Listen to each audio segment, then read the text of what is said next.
दोस्तों ये बात है आज से लगभग 1400 साल पहले की। मैं बात कर रहा हूँ इस्लाम धर्म के मसीहा इमाम हुसैन की। वो इमाम हुसैन तो नवासे हुआ करते थे पैगंबर हजरत मोहम्मद सल्लल्लाहु तआला अलैहि वसल्लम के। इमाम हुसैन के अबूजान का नाम अली इब्न अली तालिब और उनकी अम्मीजान का नाम हजरत फातिमा बीबी था।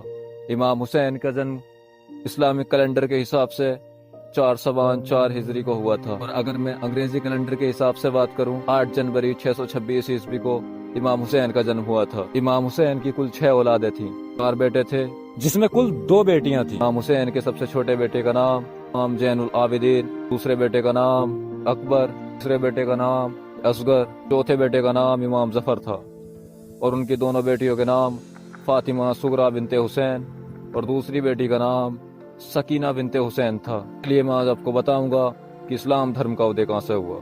तो ये बात है उस दौर की, दीन से इस्लाम धर्म का उदय हुआ था। मदीने से ही कुछ दूरी पर एक मुआविया नाम का एक बादशाह रहता था। एक दिन बादशाह मुआविया का इंतकाल हो जाता है। तब मुआविया का वारिस अपने बाप के मरने के बाद अपने बाप की गद्दी पर बैठता है, जिसका नाम यजीद था। यजीद एक ऐसा बादशाह हुआ करता था जिससे लोगों के दिलों में खौफ हुआ करता था। लोग यजीद के नाम से कांप उठते थे।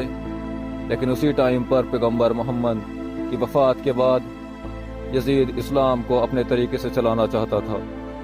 एक दिन यजीद ने इमाम हुसैन से कहा कि तुम मुझे अपना खलीफा मानो। यजीद को लगता था इमाम हुसैन मुझे अपना खलीफा मान लेंगे तो मैं इस्लाम धर्म के लोगों पर राज कर सकूंगा। लेकिन इमाम हुसैन को यह बात बिल्कुल गवारा नहीं थी। इमाम हुसैन ने यजीद को अपना खलीफा मानने से इनकार कर दिया। यजीद को यह बात हजम नहीं हुई। तब इमाम हुसैन के खिलाफ यजीद ने बगावत की सोच ली। हुसैन ने यजीद को अपना खलीफा ना मानते हुए अपने नाना का शहर छोड़ दिया, जो मदीना में रहा करते थे। मदीना छोड़ने का निर्णय ले लिया और मदीने से करबला की तरफ रवाना हो गए। मुहर्रम की दूसरी तारीख को जब इमाम हुसैन करबला पहुंचे तो उस समय उनके साथ एक छोटा लश्कर भी था, जिसमें औरतों को लेकर बच्चों को मिलाकर कुल 72 लोग शामिल थे। यह तारीख थी जब इमाम हुसैन और उनके 72 साथियों को यजीद ने चारों तरफ से घेर लिया था और खुद को खुदा मानने के लिए बहुत मजबूर किया। लेकिन इमाम हुसैन और उनके काफिले ने यजीद को अपना खुदा मानने से इनकार कर दिया।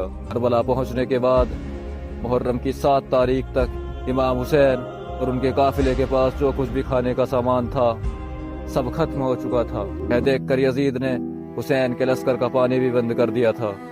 यजीद सोचता था अगर लश्कर को पानी ना दिया जाए तो यह प्यास की बेचैनी से मुझे अपना खुदा मान लेंगे और मेरे सामने झुक जाएंगे।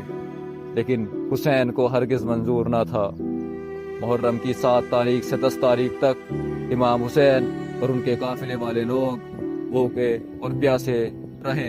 हर ढलती शाम हुसैन और उसके काफिलों के लिए एक और बड़ी परेशानी का सबब बन जाती। यह वो तारीख थी जो इतिहास के पन्नों में आज भी गवाही देती है।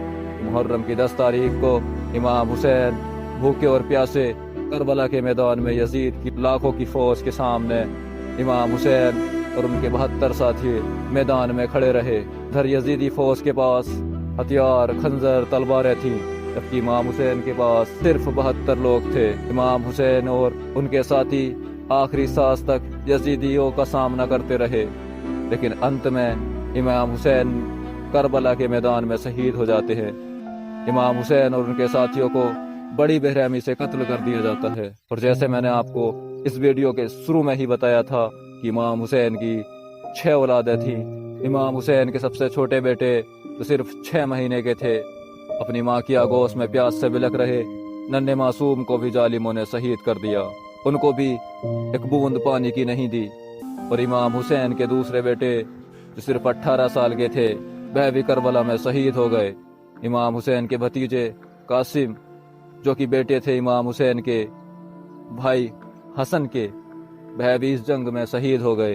यही वजह है कि मुहर्रम की 10 तारीख को मुसलमानों के लिए सबसे अहम तारीख होती है। इसे रोजे आसुरा भी कहते हैं। इमाम हुसैन का कत्ल करने के बाद यजीदियों ने पहले तो जो भी इस्लाम को मानने वाले थे उन सब के घरों में आग लगा दी और उन सबको अपना कैदी बना लिया। करबला में इस्लाम धर्म को जिंदा रखने के लिए इमाम हुसैन और उनके परिवार के लोगों ने मुहर्रम की 10 तारीख को अपना सब के नाम कुर्बान कर दिया। मुहर्रम की कुर्बानी को याद रखने के लिए محرم کی 10 تاریخ کو مسلمان الگ الگ طریقے سے غم ظاہر کرتے ہیں۔ شیعہ لوگ اپنا غم ظاہر کرنے کے لیے ماتم اور مجلسیں پڑھتے ہیں۔ محرم کا چاند دکھائی دیتے ہی سبھی شیعہ سمودائے کے لوگ 2 مہینے 8 دن تک شوق مناتے ہیں۔ اس دوران شیعہ سمودائے کے لوگ لال اور چمکیلے کپڑے نہیں پہنتے۔ ان دنوں زیادہ تر شیعہ سمودائے کے لوگ کالے کپڑا پہننا پسند کرتے ہیں۔ 2 مہینے 8 دن تک کوئی بھی شادی نہیں ہوتی اور نہ ہی وہ کسی دوسری شادی میں جانا پسند کرتے ہیں۔ شیعہ مہیلائیں اور لڑکیاں پورے 2 مہینے 8 دن تک کوئی بھی شرنگار نہیں کرتی۔ وہیں دوسری طرف سنی سمودائے کے لوگ مجلسیں اور تعزیہ داری بھی کرتے ہیں۔ سنی مسلم نماز اور روزے کے ساتھ اس مہینے کو مانتے ہیں۔ حالانکہ سنی سمودائے میں دیوبند فرقے کے لوگ تعزیہ داری کے خلاف ہوتے ہیں۔ اسلامک نئے سال کی 10 تاریخ کو نواسہ رسول امام حسین اپنے 72 ساتھیوں اور پریوار کے ساتھ شہید ہو گئے، لہٰذا محرم پر پیغمبر اسلام کے نواسے حضرت امام حسین کی شہادت کی یاد تازہ ہو جاتی ہے۔ اسی شاعر نے کیا خوب لکھا ہے، قتل حسین اصل میں مرگ یزید ہے، اسلام زندہ ہوتا ہے ہر کربلا کے بعد۔ دراصل کربلا کی جنگ میں حضرت امام حسین کی شہادت ہر دھرم کے لوگوں کے لیے مثال ہے۔ یہ جنگ بتاتی ہے کہ ظلم کے خلاف کبھی نہیں جھکنا چاہیے، چاہے اس کے لیے سر ہی کیوں نہ کٹا دیا جائے، لیکن سچائی کے لیے بڑے سے بڑے ظالم شاسک کے سامنے بھی کھڑا ہو جانا چاہیے۔ اور اگر آپ کو اس ویڈیو سے تھوڑا بھی تو ہمیں سپورٹ کرنا نہ بھولیں، ہمارے چینل کو سبسکرائب کرنا نہ بھولیں، اور ایسی ہی اور ویڈیوز دیکھنے کے لیے ہمارے چینل کو لائک کریں اور اپنے دوستوں تک شیئر کریں۔